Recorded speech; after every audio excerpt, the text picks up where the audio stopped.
Bonjour chez vous à la maison, c'est un grand plaisir de vous retrouver ce matin dans le cadre de cet entretien.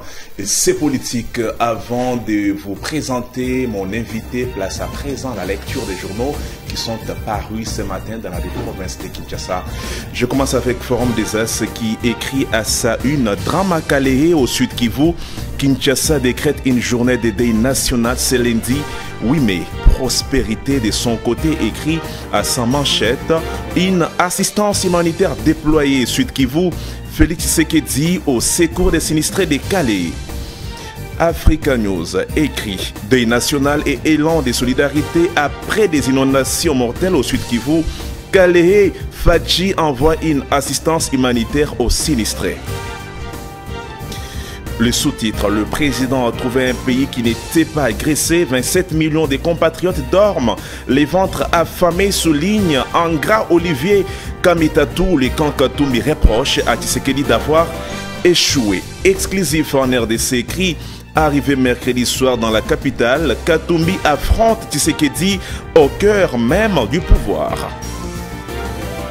C'était les journaux qui sont parus ce matin dans la ville-province de Kinshasa. Voici la problématique que nous allons aborder dans cet entretien. Nous allons parler de ce qui se passe dans la partie Est. Existe-t-il des Tutsis congolais? J'ai avec moi des documentations ici ce matin où nous avons un livre de Alos Tegraboussei, les Banyarwanda du Nord Kivu, RDC, histoire d'un groupe transfrontalier au XXe siècle. J'ai encore un autre livre, État et Nation au Congo-Zaïre de 1960 à 1990, les sentiments d'appartenance sociopolitique et socio-économique des populations frontalières. Un tout dernier livre. Ici, on parle de... C'est un livre de Stewart Andrew Scott, Laurent Kunda et la rébellion du Kivu au cœur de la guerre congolaise. Mon invité, je reçois pour vous Basile Diatezoa. Il était président de la fédération de l'IDPS Tshisekedi Benelux jusqu'en 1998. Bonjour non, et bienvenue. 88. 1988. Bonjour et bienvenue. Merci, bonjour. Je vous ai vu vouloir prendre la parole quand j'étais en train de lire les bouquins. Bien sûr, c'est simplement pour faire un petit commentaire sur les déclarations de notre compatriote Kamitatou. Kamitatou. Ça, je conteste ce qu'il a avancé comme argument, soi-disant que le président Félix Antoine Tshisekedi a trouvé le pays stable, non agressé, tout ça. Ça, c'est de la communication politique qu'ils ne font pas encourager. Ce sont des mensonges. Le pays était déjà instable depuis. Donc, il a trouvé une situation qui s'est aggravée. Les contradictions se sont aggravées. Donc, c'est une problématique qui ne date pas de la période du président Tshisekedi ou de la période du président Kabila. Même le président Mobutu a trouvé cette situation d'insécurité à l'Est. Donc nous devons quand même avoir des arguments responsables sur le plan politique si on veut résoudre nos problèmes qui se posent. Et Kamitatou est en 2018, quand il parle du président Tshisekedi qui arrive au pouvoir, Kamitatou estime que le gros du travail a été fait. La rébellion, pour ne pas parler du M23, était déjà maîtrisée depuis 2013. Donc d'après lui, le président Tshisekedi a échoué. C'est ce qu'a été et sa rhétorique dont vous ne partagez pas. Non, puisque les problèmes qui se posent, les problèmes communautaires qui se posent à l'Est, justement, des problèmes qui datent des années 60. Je vous ai rappelé que le président Mobutu a trouvé ces problèmes en 65 quand il a pris le pouvoir. Et jusqu'aujourd'hui, on n'a jamais apporté des solutions idoines pour qu'il y ait stabilité dans le Kivu, dans l'Ituri. Donc, argumenter ainsi, je crois que ce n'est pas connaître l'histoire politique de son pays. C'est une problématique qui existe dès l'indépendance. Et le président Mobutu l'a trouvé. Mais malheureusement, jusqu'aujourd'hui, on n'a pas encore apporté des solutions idoines. Donc, soyons responsables quand même. C'est de la propagande, en tout cas. C'est de la propagande. Oui. Donc, le président Tshisekedi n'y est pour rien. Non, il a trouvé une situation décomposée, pourrie. Donc, on doit apporter tous des solutions appropriées. En quand vous étiez président de la fédération de l'UDPS Benelux, jusqu'en 1988, le président Tshisekedi était l'un de vos militants. Oui, il était parmi mes jeunes militants de la fédération. Quel était son état d'esprit, vous, puisque vous l'avez encadré, je suppose, que vous maîtrisez ce qu'il avait comme état d'esprit? Il était très motivé, très lucide, très déterminé, bon, très engagé. Donc, on voyait en lui un jeune que le parti pouvait préparer parmi les cadres qui devraient animer la vie politique du pays. Je le connais personnellement. C'est quelqu'un qui, d'abord sur le plan humain, il a un bon cœur, il est très affable, il est très humain, donc c'est une opportunité pour le pays d'avoir un président comme lui. Une opportunité pour le pays d'avoir un président comme lui, vous le dites, 4 ans jour pour jour, vous qui l'avez encadré, vous pensez que c'est qu'il avait comme motivation quand il était l'un de vos combattants et ce qu'il est en train de faire au pouvoir 4 ans jour pour jour, y a-t-il des similitudes? S'est-il amélioré ou bien c'est un recul pour ne pas faire de la campagne et de la propagande? D'abord, nous savons tous dans quel contexte il est arrivé au pouvoir. Il n'avait pas la majorité au Parlement, donc il ne pouvait pas mener une politique autonome du parti, de l'UDPS comme tel. Il était dans une coalition qui ne l'a pas aidé à résoudre, disons, à présenter son projet politique, tout ça. Donc la première phase de son pouvoir, c'était d'abord d'avoir les coudées libres pour arriver à imposer sa façon de gérer, disons, d'animer la vie politique du pays. Donc 3 ans, ça n'a pas été facile pour lui. Donc, il vient à peine maintenant de commencer à mettre les bases de sa vision, et je crois que pour le prochain mandat, je crois qu'il fera mieux que les 3 ans qu'il a passé avec une coalition. Vous estimez qu'il mérite réellement un second mandat? Absolument, absolument, il faut. Je ne vois pas en face de lui, personnellement en tout cas, je connais bien la classe politique congolaise, je ne vois pas un homme politique qui sera capable d'apporter des solutions appropriées à notre pays. Calais, le gouvernement a décrété le deuil national ce lundi. Nos compatriotes ont péri dans la catastrophe naturelle. Avez-vous un commentaire?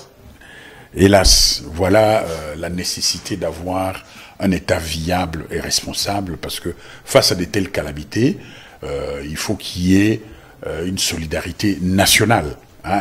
Ce sont des calamités naturelles, mais si on n'a pas un État viable et responsable, on ne peut pas faire face à de telles problématiques. On a eu par exemple le problème sanitaire avec le Covid. Eh ben, ça démontre que nous devons avoir un État viable et responsable face à toutes ces problématiques. Très bien. Nous allons beaucoup plus nous atteler sur la question de l'Est de la République démocratique du Congo avec la recrudescence de l'insécurité.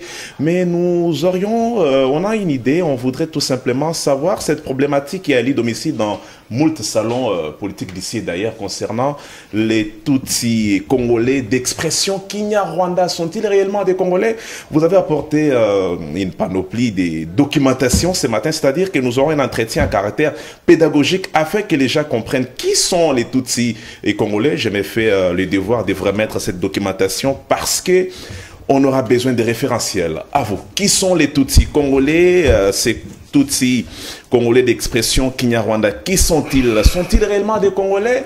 Qui dit faux et qui dit vrai? D'abord, il faut préciser les concepts. Tutsi, Hutu, Toi, ce ne sont pas des tribus. Parce que beaucoup croient que il y a une tribu Tutsi, il y a une tribu Hutu, ou il y a une tribu Toi. Non. Dans le Rwanda précolonial ou le Burundi précolonial, il y avait, disons, une communauté politique qui avait une stratification sociale avancée. En ce sens que la majorité, par exemple, au Rwanda précolonial, vous avez les Hutus qui étaient des agriculteurs, et les Tutsis qui étaient des éleveurs au fond. Hein. Ceux-là, ce sont des labels qu'une communauté peut se donner avec le temps, ça dépend des circonstances, tout ça là. Mais pendant plusieurs siècles, ces deux communautés, disons ces trois communautés, donc les Hutus, les Twa, les Tutsis, ils sont arrivés à façonner une identité nationale, une seule identité culturelle, même spirituelle.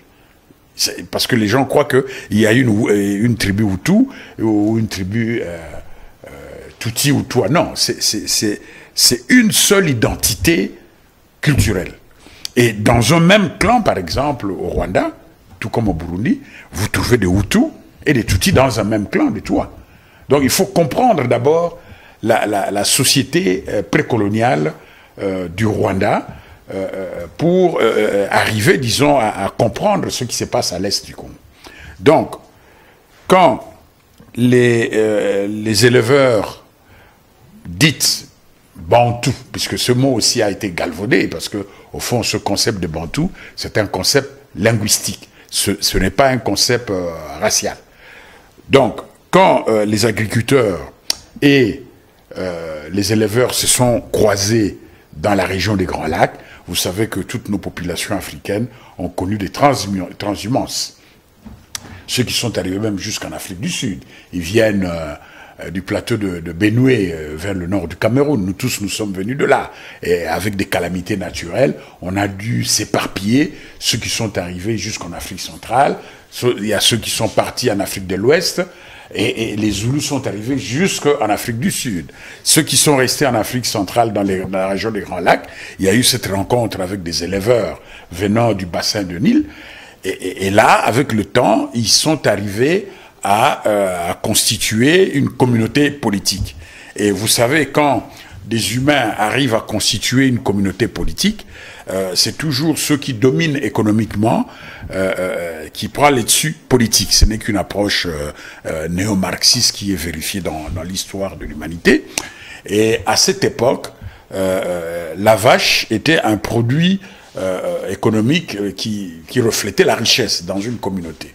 Donc, les éleveurs qui avaient un cheptel de vaches plus important, ils ont su arriver à dominer politiquement cette communauté qui s'est créée, et avec le temps, il y a eu cette stratification sociale, et la minorité donc des éleveurs qui ont pris le label de Tutsi sont arrivés à dominer politiquement la majorité des agriculteurs. Ça, c'est la période précoloniale.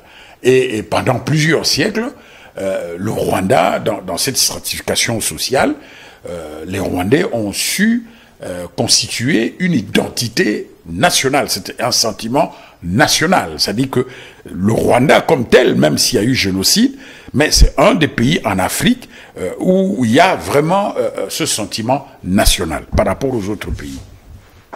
Et voilà que en 1885, quand il y a eu la période coloniale européenne va commencer en Afrique, bon, les pays européens, pour leurs intérêts économiques que nous connaissons tous, ils se sont partagés les frontières arbitrairement, sans le consentement des autochtones africains.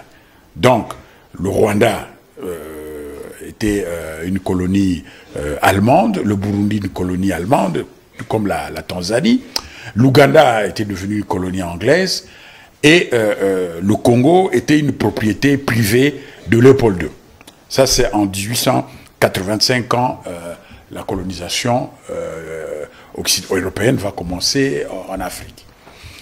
En 1900, disons, quand les Allemands arrivent au Rwanda et au Burundi, ils vont évidemment, la première chose, c'est d'étudier d'abord la société, dont les communautés, l'anthropologie de ces peuples qu'ils allaient dominer politiquement et économiquement. Et en se référant à leur conception d'analyse sociologique européenne, occidentale, ils sont arrivés à avancer des théories sur l'organisation de nos sociétés en Afrique centrale, et plus particulièrement au Rwanda précolonial. Et là, la différence, par exemple, entre Hutu et Tutsi et toi a été racialisé. C'est-à-dire que on va maintenant commencer à manipuler cette stratification sociale pour faire des Tutsis une race supérieure qui va entraîner l'idéologie d'une race hamite qui domine la région des Grands Lacs. Et voilà là où le drame de l'Afrique centrale va commencer, à partir de ces idéologies qui ont été émises par des chercheurs européens, plus particulièrement allemands. Très bien, vous avez planté les décors. Oui. La parole, vous la gardez toujours. Oui. Je reviens à ma question. Les Tutsis et Congolais d'expression rwandophone sont-ils des Congolais réellement? Si, j'en arrive justement pour expliquer, pour montrer que ce sont des Congolais de souche. J'insiste. De souche. Noël Tchani ne sera pas d'accord avec vous. Non, écoute, Tchani fait de la communication, il fait de la propagande stupide, excuse-moi le mot. Ah, mais ça c'est fort. Oui, bien sûr, parce que toutes ces théories qu'il avance, les lois sur les présidentielles, tout ça, franchement, à son niveau intellectuel, il est allé vraiment dans les égouts. Mais il a réfléchi dans les égouts de la médiocrité. Il a réfléchi à haute voix, une bonne Oui, il fait de la propagande. Il fait de la propagande politique. C'est clair. C'est une parenthèse. Parce qu'il n'y a pas... Non, écoute, est-ce qu'il y a une relation il y a une relation entre les caractéristiques génétiques d'un postulat à la fonction présidentielle et la souveraineté d'un État? Est-ce qu'il y a une relation biologique, génétique? Imagine un peu, lui par exemple, il a travaillé dans une institution internationale. Nous pouvons aussi dire que bon, tout Congolais qui a travaillé dans une institution internationale comme le FMI ou la Banque mondiale ne peut pas accéder à une fonction publique. Pourquoi? Parce qu'il peut être manipulé par ces institutions. Si on pousse le ridicule, on peut aussi dire que tous ceux qui sont dans la franc-maçonnerie, les candidats qui sont dans la franc-maçonnerie, qui sont des confréries étrangères, ne peuvent pas accéder à de tels postes, puisqu'ils peuvent avoir de l'influence de leurs confrères français, américains, allemands, et ainsi de suite. Non, tout ça c'est stupide. Il y a des problèmes qui se posent dans notre pays. On ne doit pas perdre notre temps sur des lois qui sont ridicules. Ça, franchement. Qu'est-ce qui vous dérange dans sa démarche? Ça me dérange. D'autant plus ce qui me dérange, Congolais, oui, ce qui me dérange, s'il vous plaît, sans contrainte. Ce qui me dérange, c'est que ce soit un Tchani qui avance une telle proposition. Je vais vous donner un exemple simple. Le député là, qui a pris cette responsabilité mais écoutez, voilà un député qui siège au Parlement, il a été élu, mais il ne connaît même pas l'histoire de son pays. Ah non, quand il va, mais écoutez, quand il va dire par exemple que ce sont les Katangais qui ont tué Moïse Tshombe, écoutez, soyons sérieux. Si vous avez des acteurs politiques... C'est de l'entrave. Enfin, écoute, non, écoutez, demandez à n'importe qui, même le balayeur de la rue à Lubumbashi ne va pas accepter de telles inepties. Ce ne sont pas des Katangais qui ont tué Tshombe quand même. Mais lui, il l'a dit. Sur une place de télévision, il l'a dit. Ça prouve quoi? Ça prouve l'inculture. Et ce sont des gens pareils qui vont au Parlement pour aller proposer des lois stupides. Non, écoutez, soyons sérieux, on a des problèmes dans notre pays.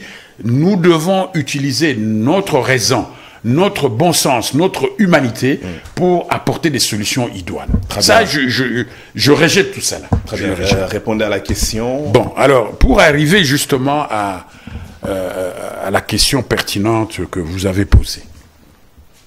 Je vous ai donné une petite référence historique. En 1908, le roi Léopold II va vendre le Congo à la Belgique, parce qu'on dit qu'il a cédé le Congo. Non, il a vendu le Congo à la Belgique. Non, il n'a pas cédé, il a vendu. Il a vendu, il y avait des compensations financières. Le mot peut-être vendre, c'est un peu rigolo, mais en tout cas, il y avait une transaction financière. À l'école, nous on a appris qu'il a cédé. Non, ça, il y avait une transaction financière. Ça, c'est incontestable. Bon. Alors, ça, ce n'est pas le problème. C'est que quand ils se sont partagés l'Afrique centrale, il y avait encore des problèmes de fixation des frontières. Notons que Léopold II, dans sa propriété, qui était l'État indépendant du Congo, il a identifié une population congolaise d'expression Kinyarwanda. Et les documents historiques sont là, les références historiques. Aujourd'hui, on parle des Banyamulenge. Mais les Banyamulenge, c'est qui? Les Banyamulenge, c'est un groupe des éleveurs qui sont venus du royaume du Rwanda précolonial à la recherche des pâturages, parce que la notion de frontière n'existait pas en Afrique précoloniale. Ce sont les Européens qui ont amené ce concept de frontière. Nous, on n'avait pas de frontières limitées. Les gens, les groupes, les villages dépendaient d'un roi ou d'un un chef coutumier, mais jamais de frontières qui étaient tracées naturellement. Ça n'existe pas. Et ces éleveurs, à la recherche des pâturages, sont arrivés sur les plateaux d'Itombwe au XVIIIe siècle. Et en accord avec les populations qu'ils ont trouvées sur place, les Bafulero, ils sont arrivés et le chef Bafulero qui était dans cette contrée les a autorisés à faire paître leurs vaches sur ce plateau-là. Et c'était au niveau de la colline de Moulengue. Ça, les documents historiques sont là. C'était des éleveurs qui faisaient des transhumances. Mais quand Léopold II a pris sa propriété en 1885, il a sédentarisé tout Africain qui était sur sa propriété. Donc, ces éleveurs sont restés là. Une parenthèse, quand vous allez au Katanga, vous avez la chefferie des Bayeke. Mais la chefferie des Bayeke, ce sont des Tanzaniens. Le chef Moussiri qui a créé cette chefferie, c'était un Tanzanien esclavagiste tanzanien qui a créé cette chefferie à la veille de la conférence de Berlin. Après même l'arrivée des éleveurs venant du Rwanda sur les plateaux d'Itombwe. Mais est-ce qu'on conteste la nationalité des Bayeke qui sont venus de la Tanzanie? Non, soyons quand même sérieux. Tout est-il que Léopold II, les documents historiques sont là, Léopold II a identifié dans sa propriété une population d'expression Kinyarwanda. Ça, c'est incontestable. En 1908, quand il va vendre le Congo à la Belgique va accueillir sa colonie. Bon, c'était une vision évidemment de Léopold II. Mais ce problème de tracer de frontières entre les puissances européennes, donc l'Allemagne, qui avait le Rwanda, le Burundi et la Tanzanie, la Belgique qui venait d'avoir le Congo belge, et puis l'Angleterre qui avait l'Ouganda, vont se mettre d'accord pour fixer définitivement leurs frontières coloniales. C'est ainsi qu'il y a eu en 1910 l'accord de Londres de 1910, où ils ont fixé alors définitivement leurs frontières coloniales. Les documents historiques sont là. Alors, dans le deal qu'ils ont eu en 1910, l'Allemagne, qui était la puissance coloniale qui dominait le Rwanda et le Burundi et la Tanzanie, l'Allemagne va céder une partie du Rwanda précolonial aux Belges, donc au Congo belge, l'axe Goma, Massissi, Rutshuru, qui est à prédominance rwandophone. Ce n'est pas une terre, c'est-à-dire qu'il faut, j'ai insisté, la notion des frontières n'existait pas avant l'arrivée. Non, mais faisons d'abord arrêt sur image. Si la notion des frontières n'existait pas à l'époque, oui. Et donc, mais Kagame... Non, attendez, on va arriver sur Kagame. Oui. C'était des groupes qui appartenaient, donc il y avait des communautés qui vivaient dans cet espace, qui dépendaient directement du Mwami du Rwanda. Tout comme aussi, il y avait des Mwami autonomes, hein, des Houndé par exemple, ils avaient leur chef coutumier et tout ça là. Mais à cette époque-là, on peut être des voisins, mais ne pas appartenir au même chef coutumier, au même Mwami. C'est ce qui s'est passé donc, le Mwami du Rwanda à cette époque avait donc sa domination politique et économique auprès des populations qui habitaient cette région-là, qui dépendaient du Rwanda précolonial, du Mwami. Parce qu'il faut comprendre ça anthropologiquement. Bon, donc, l'Allemagne, quand il avait pris le Rwanda, évidemment les frontières étaient tracées, mais dans ces tracés, il y avait des populations qui dépendaient du Mwami. Du Rwanda. Et quand il y a eu réajustement, donc cette partie de population, donc cet espace, est allé au Congo belge. Une partie du Rwanda a été cédée à l'Angleterre en Ouganda, dans la province de Kisoro. En Ouganda, on ne les appelle pas des Banyarwanda, on les appelle les Bafumbira.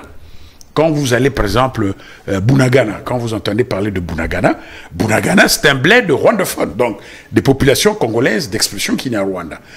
En face, vous avez Bunagana, Ouganda. Mais là-bas, on les appelle les Bafumbira. Ce sont les mêmes familles, de part et d'autre. Mais en Ouganda, on ne les appelle pas les Banyarwanda, on les appelle les Bafumbira. Bon, la Belgique a cédé à l'Allemagne, donc au Rwanda et au Burundi, une partie du Congo belge, le territoire du Tchangungu. C'est un territoire à obédience Bashi. Au fond, les populations qui sont dans le Tchangungu dépendaient du Mwami des Chi. Donc ce sont des Bashi qui sont devenus, en 1910, des Rwandais. J'ai un ami, par exemple, l'ancien premier ministre du Rwanda, Faustin Twagiramungu, lui me disait, mais mon cher Basile, moi je suis de Tchangungu, mais je suis Mouchi. Et j'ai des frères, des cousins qui sont à Bukavu. Donc, une partie du Congo belge a été cédée au Rwanda. Tout comme une partie du Congo belge a été cédée aux Allemands pour le Burundi, la plaine de la Ruzizi. Hein, quand vous allez dans la province de Chibitoke, mais vous trouvez des Bashi, des Bafouleros qui sont là, sur la plaine de Ruzizi. Bon, vous allez dans Gatumba, vous trouvez des gens qui s'identifient, au fond, d'obédience congolaise. Nous aussi, à côté d'Uvira, nous avons une population Barundi, parce qu'on ne parle que des Banyarwanda. Mais dans le sud Kivu, il y a aussi les Barundi. Mais ils sont calmes, les Barundi. Mais justement, on va en arriver. Font pas des bruits. On va arriver. Parce qu'il faut comprendre la problématique. Si nous voulons apporter des solutions idoines, nous devons d'abord comprendre.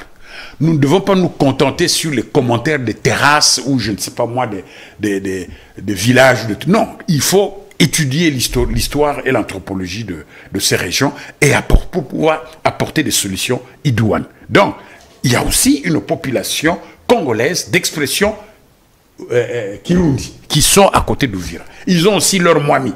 Bref, c'est pour dire que en 1910, quand les frontières sont définitivement tracées, vous trouvez au nord Kivu, au sud Kivu, des populations congolaises d'expression Kinyarwanda.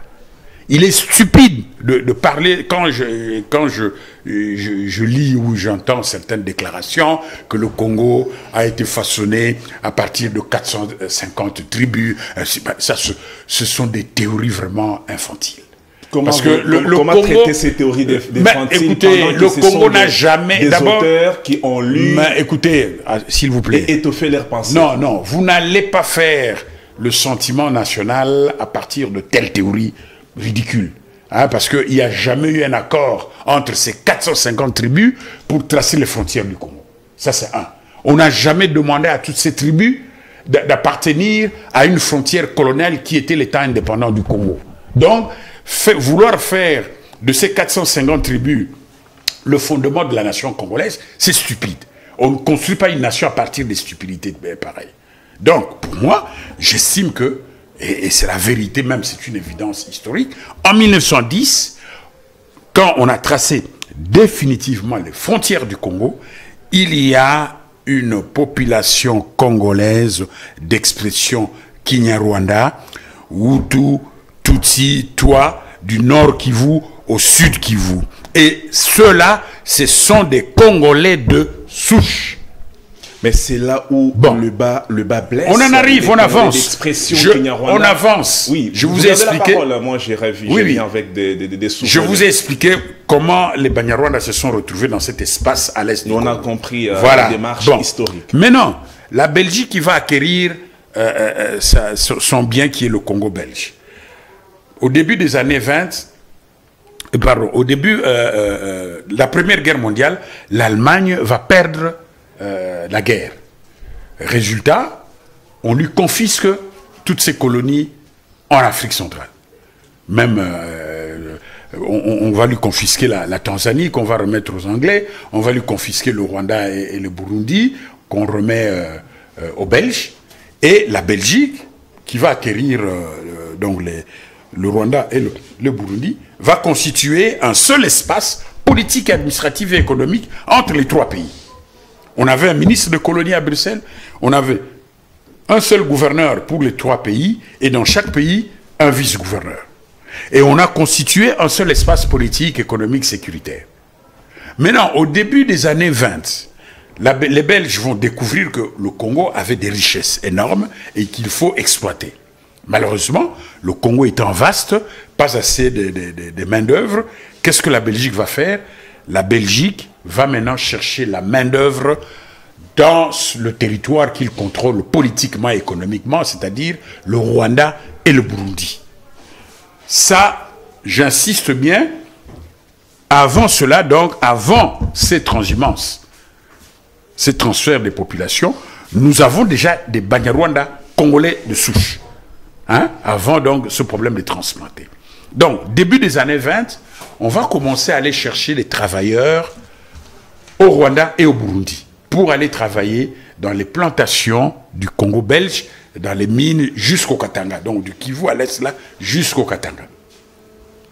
Ce système de transplanté, évidemment, va, avec le temps, commencer à poser des problèmes locaux. Parce que quand ces transplantés arrivaient dans le Kivu, par exemple... Je voudrais vous poser une question oui. par rapport aux Congolais des souches concernant votre allocution. La Constitution de la République démocratique du Congo définit qui est Congolais d'origine. Toute personne appartenant au groupe ethnique et nationalité dont les personnes et le territoire constitués. Ce qui est devenu le Congo présentement, la République démocratique du Congo à l'indépendance. Mais justement, 63 ans après l'indépendance, l'élite congolaise est incapable de définir le concept de la nationalité congolaise. Donc cette définition... mais il y a des pièges. N'est pas appropriée. Moi, par exemple, personnellement, bon, je suis originaire du Congo central. Hein? Je suis originaire du Congo central. J'ai des frères de sang, des sœurs de sang, de même clan, qui vont de l'Angola jusqu'au Congo-Brazza. Cela veut dire quoi? Cela veut dire que un Angolais, né Congo comme moi, qu'il arrive à la frontière, on a vu les Né-Congo quand les Angolais venaient se réfugier chez nous au Congo pendant leur lutte contre la colonie portugaise. Eh bien, quand ils arrivaient, quand les Bakongo arrivaient à la frontière, la seule question qu'on leur posait, vous êtes de quel clan? S'il s'identifiait pour tel clan, on lui donnait la direction là où il devait s'installer. Donc, si on doit suivre cette loi, mais le Mukongo là qui est en Angola, qui est de mon clan, de mon sang, il peut aussi avoir la nationalité congolaise. Ce sont des législateurs du pays. Oui, mais justement parce qu'ils n'ont pas approfondi, mais ils sont incapables de donner. Vous savez, Ben Gourion, un des fondateurs de l'État d'Israël, quand on a créé l'État d'Israël en 1948, on lui a posé la question, mais qui peut s'identifier comme israélite? C'est une question très difficile, parce que les Juifs étaient partout dans le monde. Sa réponse était quoi? Tout Juif qui sent en lui appartenir à la nation israélite, il est israélien. Voilà une définition qui est rationnelle. Puisqu'il faut rassembler tous les juifs qui viennent du monde entier. Donc, si un juif se sent, il n'est pas en Russie, ou aux États-Unis, ou au Canada, s'il se sent israélite, mais il est israélite. Nous, 63 ans après l'indépendance, nous sommes encore au stade d'accepter l'autre pour un destin commun, de définir qui peut être mon compatriote, mon citoyen, incapable, 63 ans après l'indépendance. Et voilà les problèmes que nous avons. Puisque les Belges, quand ils ont commencé à faire ces transhumances, à mener les transplantés, parce que là, dans cette, comme je vous ai dit, il faut toujours dissocier les Banyarwanda congolais de souche, les Banyarwanda transplantés, ceux qui sont venus travailler sur le territoire colonial, sur demande du pouvoir colonial belge, et puis les réfugiés qui sont venus en 59. Malheureusement, la Belgique n'a pas résolu le problème identitaire des transplantés. Hein? La Belgique a préféré laisser aux responsables de demain, c'est-à-dire ceux qui accédaient au pouvoir le 30 juin, de résoudre ce problème de transplantés. Mais à la table ronde de Bruxelles, les négociations politiques entre les acteurs politiques congolais et le pouvoir colonial belge, ce problème a été résolu. C'est-à-dire qu'on les avait acceptés comme des Congolais, à la table ronde. Hein. Et d'ailleurs, le pouvoir colonial belge avait donné des droits de citoyenneté à ces transplantés, puisqu'ils ont participé aux élections communales avant l'indépendance. Donc ils avaient le droit d'être élus et d'élire, le droit de citoyenneté. Ils devenaient des sujets politiques congolais. Vous voyez? Donc ce problème ne pouvait pas se poser en principe. Non, mais qu'est-ce qui... Voilà, l'origine du problème, c'est quoi? Nous arrivons justement à la problématique. Quand nous avons l'indépendance, le 30 juin, le Congolais, qui était un sujet léopoldien et puis un sujet belge, le Congolais n'était pas un sujet politique pendant la période léopoldienne et coloniale. Il n'était qu'un sujet, un simple sujet comme un esclave. Il va découvrir le démon du pouvoir le 30 juin 1960. Et comme en majorité c'était des parvenus, qu'on appelait des évolués immatriculés de la colonisation, ou des petits lettrés là, même des ouvriers qui entraient à faire de la politique, les seuls arguments qu'ils avaient, votez-moi, tu es mon frère, votez-moi député, ainsi de suite. Et dans ces localités-là, évidemment, on va, et c'était partout, hein, on a connu des guerres interethniques dans tout le Congo. Bon, mais lui là, d'ailleurs, lui, il est venu du Rwanda. Ce n'est pas un Congolais d'ici. Lui, il vient du Rwanda. Ce sont des transplantés. Et c'est là que les problèmes vont commencer. Mobutu a trouvé tous ces problèmes-là, en 65. Rappelez-vous d'un certain Denis Paluku, qui était un des leaders Nandais au Nord Kivu.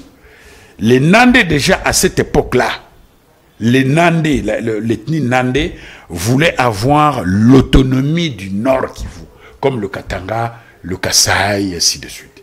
Ils ont, avec leur leader Denis Paluku. Ce sont les Banyarwanda, avec le feu Rwakabuba, qui ont refusé la séparation du Nord Kivu du Congo. Et c'est là que leurs conflits intercommunautaires ont commencé, avant que Mobutu n'arrive au pouvoir en 65. Quand Mobutu arrive au pouvoir en 65, il va trouver ce problème-là. Entre les Nandais, les Banyarwanda, et ainsi de suite. Il s'écorchait déjà. Ce problème existe depuis 60. Non, mais une question. Jusqu'aujourd'hui, on n'a jamais résolu ce problème. Oui. Les Zaïre de Mobutu à l'époque, et le Rwanda, quel est le pays qui existait avant? Mais vous le dites bien, le Zaïre de Mobutu. Non, je voulais parler du Congo, Congo belge. Oui, mais le Rwanda, c'est un pays millénaire. Dans l'histoire de la région des Grands Lacs, le Congo a existé quand? Depuis quand? C'est avec l'État indépendant du Congo. Il y avait le Royaume Congo, mais ce n'était pas le Congo avec ses frontières actuelles. Il y avait le Royaume Congo, ok. Mais le Congo, comme espace actuel, ça n'a jamais existé avant Léopold II. Le Rwanda a existé bien avant. Mais bien sûr, non, écoutez, vous n'allez pas, parce que je lis par exemple. J'ai besoin d'une contre-expertise. Justement, je lis certains textes ici, là, haut, des déclarations des animateurs politiques qui disent que le Rwanda, c'est un petit peu. Non, le Rwanda, l'histoire est là. C'est un pays millénaire. Un pays millénaire. Vous n'allez pas inventer n'importe quoi. Je vous ai suivi très bien quand vous avez parlé des Banyarwanda, Banyarwanda et consorts. Vous dites que ce sont des Tutsis congolais, ça existe, c'est la population à expression rwandophone. Mais le débat actuellement est au niveau des terres. Il y a des Congolais qui pensent que des Tutsis congolais, c'est vrai, ça existe. Mais du reste, ce sont des Congolais qui n'ont pas de terres au regard des législateurs congolais. Voilà encore une ineptie. On veut parler des terres. On dit voilà, ces Tutsis-là, ces Banyarwanda veulent confisquer des terres. Non, enfin, ce sont des arguments immatures, infantiles. Donc ils ont des terres d'après vous. Enfin, je vous pose la question. Quel est ce Congolais qui est issu de sa terre clanique comme un champignon? C'est-à-dire que si ma terre, moi par exemple, je suis né à Kinshasa, ok, mes parents viennent du Congo central, ok, vers un Kamba là-bas, en Matadi, ok. Mais est-ce que mes parents, mes arrière-parents sont sortis de ce terroir clanique comme des champignons? Nous sommes tous venus de quelque part, non? Il y a eu des transhumances. Et alors? C'est l'histoire de l'humanité. Quelle est cette doctrine, quelle est cette théorie qui pour nous faire croire que, ils n'ont pas de terre ici? Enfin, c'est vraiment de la stupidité politique. Ça prouve notre immaturité. 73, bon, prenons le cas, le Kinshasa. Ce sont les Bateke. C'est les Bateke, les Baumbu. C'est leur terre clanique. Bon, tout est vendu ici. Vous trouvez ici des Bakongo, des Baluba, des Chouelais, ainsi de suite, tout ça là. Bon, on va dire maintenant aujourd'hui à ces Nandais, à ces Bakongo, ces Balouba qui sont à Kinshasa, que vous n'êtes pas ici, vous n'êtes pas d'ici, rentrez chez vous. Non, c'est stupide. Franchement, on va trop bas. Avec de tels arguments, on n'a pas compris. La nationalité doit avoir une référence juridique et politique, c'est tout. C'est un problème juridique et politique. Déjà la mais justement, la Constitution, qui le fait? Ce sont des hommes, non? Si ces hommes sont incompétents, ils vont vous fabriquer n'importe quoi. C'est normal. Et quand vous allez proposer des lois sur de père et de mère... Donc, d'après vous, les législateurs ayant très bien schématisé et qui se sont exprimés profondément concernant la question de qui est congolais d'origine, ont manqué d'autres facteurs, ont manqué d'autres éléments à ajouter. Merci de ne pas nous appeler, on est en direct. Laissez-nous un message WhatsApp, on va lire. J'insiste là-dessus. Nous devons repenser notre façon de concevoir la nation congolaise. Hein? Intellectuellement et moralement. Surtout qu'aujourd'hui, l'Afrique va vers son unité. Nous allons vers une confédération des peuples d'Afrique. Quand je vois certains s'agiter sur l'EAC, oh non, on doit quitter l'EAC, ainsi de suite, tout ça. Non, écoutez, c'est d'une maturité politique. Quand les autres avancent, vous voulez régresser. Mais allez en Afrique de l'Ouest. Les Africains en Afrique de l'Ouest, ils sont déjà avancés pour l'intégration régionale. Mais c'est nous qui traînons encore là. Nous sommes encore au stade, rien qu'entre nous Congolais, on ne s'accepte pas. Moi, si aujourd'hui ma soeur par exemple, fait un enfant avec un Libanais, et cet enfant c'est un Métis, il est né ici. Le Libanais ne veut pas l'épouser. Les Congolais des mères, non des pères selon... voilà, il est Métis.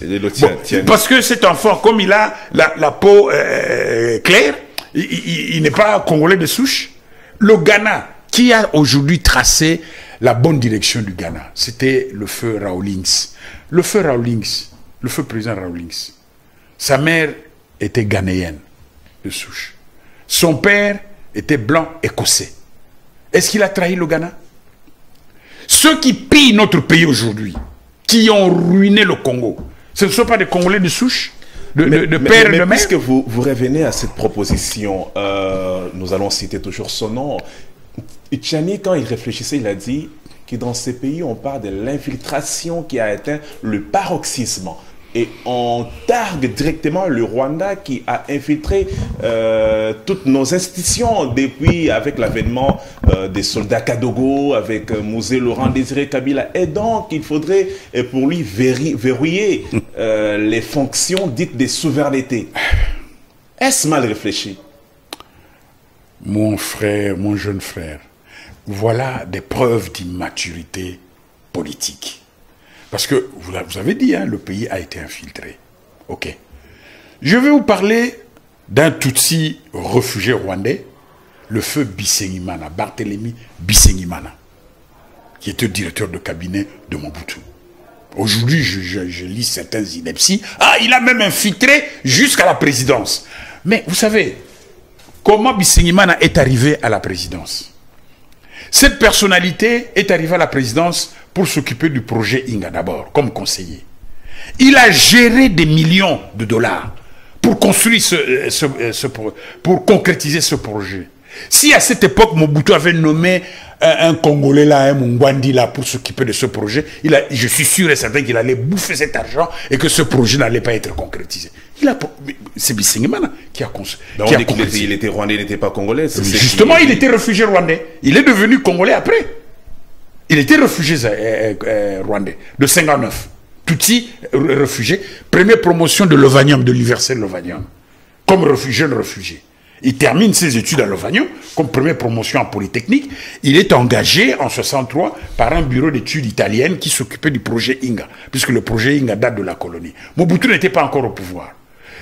Bisengimana a travaillé dans ce bureau d'études italien, sur le projet Inga. Quand Mobutu prend le pouvoir en 65, il veut relancer le projet Inga. Et autour de lui, il a demandé qui pouvait s'occuper de ce projet-là. les jeunes qui étaient avec lui là, les maîtres Kamanda, tout ça, dit non, nous avons un collègue de l'Ovanium là, qui travaille déjà dans ce bureau d'études italien, mais c'est un réfugié rwandais. Mobutu a dit, Bokono Kamataye au Salam Salam.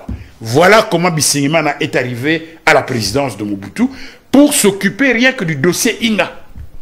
Et après, il a induit le président Mobutu en erreur avec cette nationalité zaïroise qui a été mais voilà encore un argument médiocre.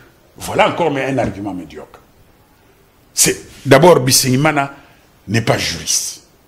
Il a été directeur de cabinet, mais il n'a pas été juriste pour élaborer cette loi. Oui, mais quand vous lisez cette loi, hein, dont on veut critiquer, manipuler, ainsi de suite, mais quand vous lisez cette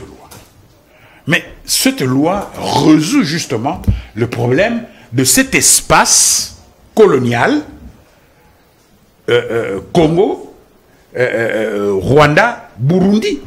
Puisque l'homme blanc, le Belge, a créé un seul espace politique et économique, ainsi de suite, entre les trois pays. Nous sommes incapables aujourd'hui de constituer un tel espace. Nous allons vers l'unité africaine. Si le blanc nous a réunis, toutes ces communautés qui s'écorchaient avant 1885, qui s'entretuaient, les blancs est arrivé, il nous a mis ensemble. Donc nous, les Noirs, les Africains, nous sommes incapables de bâtir des nations. C'est-à-dire qu'on croit que le Congo est éternel, donc c'est un acquis naturel. Non, écoutez, avançons. Mais pourquoi vous ne voulez pas croire qu'il y a une sorte de lutte contre ce qu'on appelait l'infiltration de nos institutions par les pays? Mais justement, on a commencé, au Zaïre de Mobutu, on a commencé par ce concept de la nationalité douteuse. Hein? Qui a entraîné la loi de 1981 sur la nationalité zaïroise. Moi, quand j'ai dirigé l'UDPS dans le Benelux, j'ai critiqué cette loi et j'avais mis en garde les autorités zaïroises de cette époque sur les conséquences politiques et humanitaires de cette loi. À la conférence nationale souveraine, avec ce concept de la nationalité douteuse, avec cette loi, dans l'application de cette loi de 1981, déjà avec cette loi de 1981, on était en porte-à-faux avec le droit international, parce que nous avons signé en tant que pays la Convention internationale sur les apatrides. On ne peut pas faire d'un citoyen congolais, d'un citoyen zaïrois, un apatride. Mais nous, on l'a fait. On a retiré la nationalité à des rwandophones, plus particulièrement à des Tutsis, simplement parce que... une nationalité douteuse. Et à la conférence nationale, on a aggravé des contradictions. On a chassé tous ceux qui avaient le faciès Tutsi. Le frère Rwakabuba, considéré comme le père de l'indépendance. Monseigneur Kamachumi, qui était secrétaire général du conseil épiscopal. Même Monseigneur ne l'a pas défendu. Bref, on a commis des dérapages qui ont entraîné la rébellion de l'AFD. Si on avait réussi la conférence nationale, est-ce qu'on allait connaître le phénomène AFDL ou le phénomène Kabila? Nous payons nos propres turpitudes jusqu'aujourd'hui. Donc, quand vous voulez culpabiliser le président Tshisekedi, c'est que vous êtes dans l'ignorance totale de votre histoire. Dans l'ignorance totale. Le M23, c'est un mouvement soutenu par l'armée régulière rwandaise. Il y a des gens qui pensent également que ce sont des Congolais. Bref, le bas blesse parce que nous parlons de ce qui est la cause des maux qui sévissent dans la partie orientale. Tout ce que nous venons de dire ici, c'est parmi les fléaux qui font que la partie orientale soit toujours en ébullition. Vous parlez du M23. Remontons l'histoire. D'où vient le M23? Je vous ai amené ce livre-là. Oui. De Laurent Nkunda et la rébellion du Kivu. Quand vous lisez ce livre, vous allez comprendre ce qui se passe aujourd'hui. Le M23 est issu du CNDP de Laurent Nkunda. Rappelez-vous, en 2009, on a castré le général Nkunda par le Rwanda. Il y a eu un accord entre le président Kabila et le président Kagame sur instigation de Louis Michel. rappelez-vous, Louis Michel était commissaire européen, mais il était en partance. Il devait quitter la Commission européenne. Bon, Louis Michel avait organisé les élections au Congo. Donc il a mis en place un ordre politique. Et il voulait la stabilité de cet ordre politique. Il va réunir le président Museveni, le président Kagame et le président Kabila, élu en 2006. Voilà, l'Occident a mis l'argent pour organiser les élections au Congo. Il y a maintenant une constitution, un ordre politique qui est là, reconnu par la communauté internationale. On ne veut plus que cet ordre politique soit déstabilisé. Museveni, Kagame, quelles sont vos conditions pour respecter cet ordre politique? Ils ont donné leurs conditions. Je ne vais pas en parler ici. Bon. Dès lors que, devant Louis Michel, ils ont accepté, Kabila avait accepté de satisfaire les conditions proposées par les deux présidents, mais l'Ouganda et le Rwanda n'avaient aucun intérêt à soutenir une rébellion armée. Aucun. À cette époque-là, je dis bien. Oui. Et d'ailleurs, il y a eu différentes pressions pour demander à Nkunda pour qu'il abandonne cette rébellion. Et que les problèmes qu'ils avaient posés, qui étaient des problèmes réels, ça allait être résolu politiquement. Malheureusement, il y a eu des incompréhensions. Cette rébellion a continué. Quand Louis Michel veut se retirer, doit se retirer de la Commission européenne, il constate que la seule force politique à cette époque-là, la seule force politico-militaire capable de déstabiliser l'ordre qu'il avait mis en place au Congo à cette époque, c'était le CNDP. Qu'est-ce qu'il va faire? Il va négocier avec le président Kagame pour lui dire, écoutez, voilà, moi, je tiens à ce que ce problème de CNDP soit résolu. Je n'entre pas dans le détail. Tout est-il que Louis Michel est allé à Rutshuru pour rencontrer le général Nkunda. Pour lui dire, voilà, le président Kagame m'envoie vous dire d'arrêter vos activités de déstabilisation, ainsi de suite. Nkunda, comme il était fougueux, il dit à Louis Michel, dit, bon, comme c'est le président Kagame qui vous envoie, va lui dire ceci. Si c'est lui qui nous donne l'argent, si c'est lui qui nous donne les armes, les troupes, ainsi de suite, pour faire cette rébellion, désormais, hein, qu'il coupe, mais nous, on continue la lutte. Parce qu'il y a une cause que nous défendons. Lui, Michel rentre à Kigali, il fait le rapport au président Kagame. Évidemment, le président Kagame, il avait tous les moyens. C'est un État organisé. Le président Kagame avait tous les moyens pour neutraliser Nkunda. C'est ce qui s'est passé. Nkunda a été neutralisé. Donc Kagame est intervenu militairement pour faire arrêter la rébellion du CNDP. Ce qui s'est passé, les conditions que Kagame a posées, je n'entre pas dans le détail. Tout est-il qu'il y a eu un accord tacite entre Kagame et Kabila pour que Nkunda soit neutralisé. Bon, ça a été fait. Mais non, les soldats du CNDP ont été... Un accord qui allait amener le pays dans les gouffres, cet accord entre Kabila et Kagame. Non, cher ami, non, mon cher compatriote. Ça, c'est de la spéculation. Il faut entrer dans le détail. C'est que on gère mal, on ne respecte pas les accords. Vous avez parlé par mais les accords qui... Mais nous devons apprendre à respecter les accords. Que le pays soit vendu. Non, mais vendu, enfin, ce terme-là de pays soit vendu, c'est quoi ça? On vend le pays comment? Je sais pas. Pour vous, vendre le pays, c'est quoi? Je ne sais pas répondre, mais quand nous parlions à l'époque du brassage au sein de l'armée... Mais le brassage, ça c'était un programme qui a été défini et par les organisations internationales et par le gouvernement congolais. Ça n'a pas été comme ça, décidé sans analyser la situation. Bon, tout est-il qu'il y a eu ce brassage-là. Bon, des militaires qui étaient dans les différentes rébellions ont été intégrés. Vous ne voyez que les faciès Tutsis. Mais il y a aussi des Hutus qui ont été intégrés dans l'armée. Il y a aussi des Maïmaï qui ont... il y a des généraux que moi je connais ici. Ce sont des Maïmaï qui n'ont pas été dans le CNDP, mais qui ont été des Maïmaï contre le CNDP, ainsi de suite, mais qui sont aujourd'hui dans l'armée. Pourquoi est-ce que vous ne parlez pas de ces gens-là? Vous ne voyez que le faciès là. Ah, oui, donc il longueur Azarwandais, infiltré. Non, il faut qu'on cesse ça. Il y a eu ce brassage, il y a eu peut-être des erreurs. Hein? Il y a eu peut-être des erreurs. bon, donc, je crois que l'État congolais a tiré des leçons, hein, pour que demain, il n'y ait plus de telles erreurs. Mais tout est-il que il y a eu un accord pour neutraliser le CNDP. Bon, maintenant, le Kinshasa signe des accords avec le CNDP. On intègre les militaires.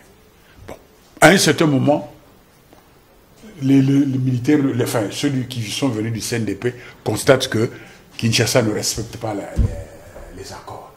Mais quel type d'accord, c'est là où... les textes sont publiés, les textes sont publiés.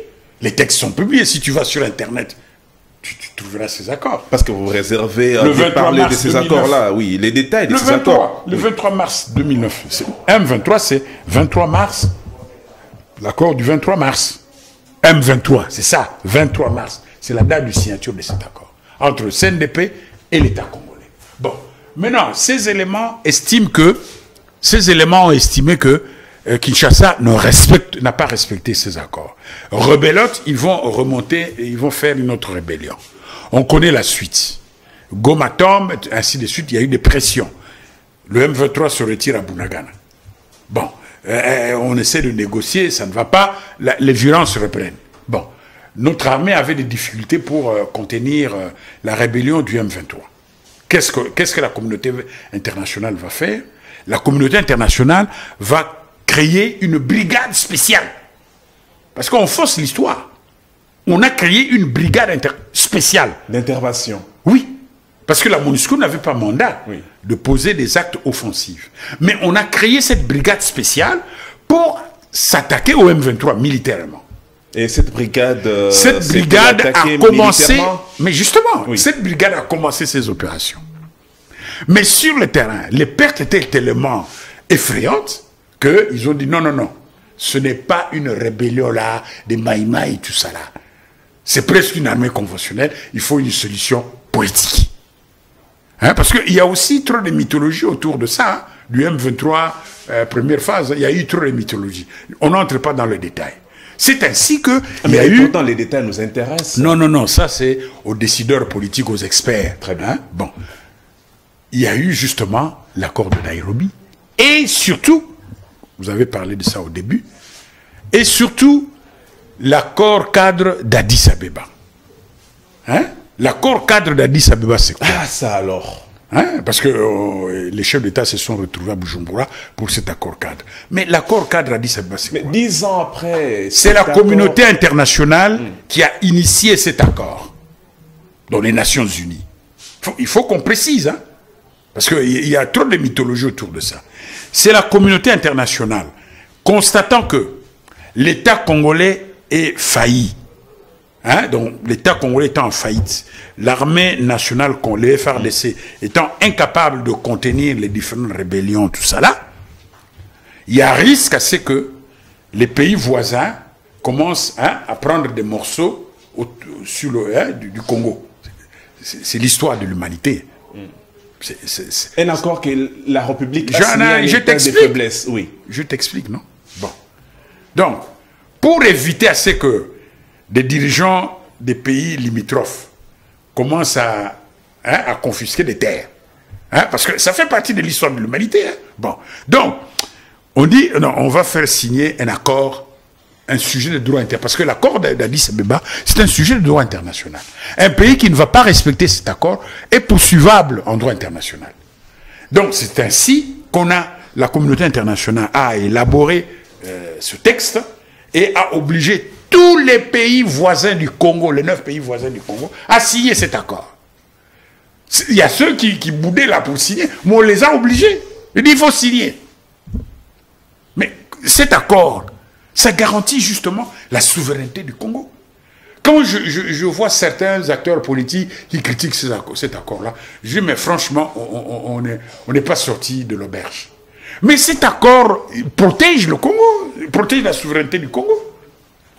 Aucun pays qui a signé cet accord ne peut aujourd'hui confisquer une partie du territoire. Est-ce que les clauses de cet accord ont été respectées par les partenaires? Mais jusque-là, puisque la clause principale, c'est quoi? C'est le respect de la souveraineté. Oui.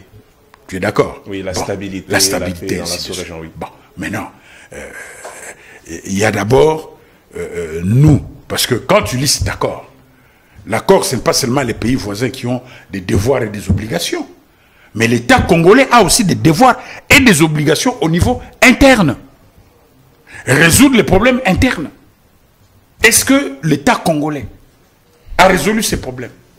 Quand un Kamita veut accuser le président Fachi aujourd'hui, est-ce que le président Kabila a résolu les problèmes posés par l'accord d'Addis Abeba? Lui, il a fait semblant de cet accord. Le président Kabila a gagné en termes de temps, il n'a rien fait. Mais bien sûr. Alors, aujourd'hui, vouloir culpabiliser le président Kabila, le président Tshisekedi, non, écoutez, soyons sérieux. Hein? L'accord cadre, Kabila n'a pas respecté, n'a pas concrétisé ses devoirs et obligations de cet accord-là, dans cet accord-là. Et tout ce que nous voyons aujourd'hui, ce sont des contradictions de notre malgouvernance. C'est tout. Contradiction de notre malgouvernance. Vous avez parlé ici de l'Afrique précoloniale qui n'avait pas de frontières. Nous avons suivi récemment le président Paul Kagame au Bénin qui a déclaré que la RDC devait des terres à Kigali. Chers compatriotes, voilà encore des mythologies. Mais le professeur Daiwel n'était pas d'accord avec lui. Vous savez, il a réfléchi contrairement. Je respecte beaucoup le professeur Daiwel, intellectuellement, mais il ne faut pas utiliser la connaissance, la science, à des fins politiques.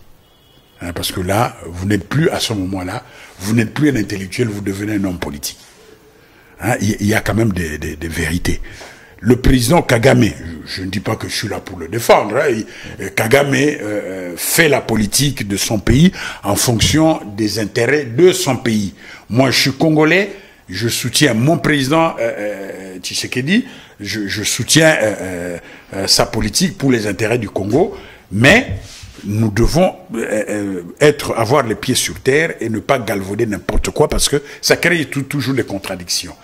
Le président Kagame a rappelé ceci, que quand on a fait, on a divisé les pays africains, il se fait qu'il y a une population qui appartenait au royaume du Rwanda, qui s'est retrouvée au Congo, tout comme en Ouganda, tout comme en Tanzanie. Et son peuple a été coupé. Oui, mais c'est l'histoire, c'est l'histoire. C'est un pays qui... Je t'ai rappelé, le Rwanda existait avant le Congo. Le Rwanda, c'était un pays millénaire, précolonial, avant 1885. Le Congo n'existait pas avant 1885. Tu comprends? Le Congo est venu en 1885. Mais le Rwanda existait bien avant. Le professeur Kalele va également nous répondre à cette question. Allez-y. Écoutez, bon, maintenant, il a rappelé qu'il y a ces populations qui sont là. Bon, des Rwandophones. Et Bizimungu, le feu Bizimungu, quand la rébellion de l'AFDLA pouvait commencer, il a fait cette remarque, il a dit ceci, mais vous avez votre population d'expression Kinyarwanda, Congo, ils sont Congolais. Vous dites qu'ils ne sont pas Congolais, ils sont Rwandais, qu'ils rentrent au Rwanda. Oui, mais nous, Rwandais, Rwanda, on ne va pas refuser ceux qui sont partis par la colonisation, qui se retrouvent au Congo. Si vous les chassez au Congo, qu'ils rentrent au Rwanda, on va les accepter, ce sont nos frères. Mais à condition qu'ils rentrent avec leur espace. On a crié au scandale. Mais c'est le bon sens même. Le bon sens? Le bon sens dans le sens que, quand on a fait la répartition de ces frontières, on n'a pas tenu compte des espaces des uns et des autres. On a tenu compte des intérêts des Occidentaux qui voulaient avoir leurs espaces. Donc, il y a des communautés qui se sont retrouvées au Congo, il y a des communautés qui sont restées au Rwanda, il y a des communautés rwandaises qui se sont retrouvées en Ouganda, ainsi de suite. C'est la colonisation. Donc, c'est à nous, Congolais, à mener des politiques d'intégration de tous les groupes culturels. C'est là où nous sommes irresponsables. 63 ans après l'indépendance, nous sommes encore au stade d'inventer une définition sur la nationalité. Nous sommes encore au stade là. C'est-à-dire que nous sommes au stade d'accepter l'autre pour un destin commun. C'est qu'on est encore immature. Vous comprenez? On est encore immature. Quand je vois des brillants universitaires qui vont aller proposer une loi Tchani, tout ça là. Le patriotisme, mais le professeur Ndaïouel, où est-ce qu'il n'a pas raison quand il dit que nous devons réclamer nos terres? Pourtant, la RDC a gardé son calme et n'a pas haussé le ton pour exiger ses terres. Mais déjà, l'accord d'Addis Abeba, le Rwanda ne peut pas violer cet accord d'Addis Abeba, qui est un sujet de droit international. Au niveau de l'OUA, de l'Union africaine, c'est l'intangibilité des frontières. Donc, n'ajoutons pas l'huile au feu pour le plaisir d'avoir le feu. Non. Hein? Non, non, non. Ça ne sert à rien. Il y a eu trop il y a trop de victimes, ainsi de suite. Trouvons des solutions idoines. Merci beaucoup, Basile Diatesoa. Je rappelle que vous étiez président de la fédération de l'IDPS Tshisekedi Benelux jusqu'en 1988. Merci d'avoir répondu à nos questions. Merci de m'avoir accueilli. Merci beaucoup, ça n'est fini pour ce lundi. C'était un grand plaisir d'avoir animé cet entretien. Nous allons nous retrouver très prochainement sur la même chaîne et avec le même plaisir. À tous et à tous. À très bientôt. Maman, vous avez remarqué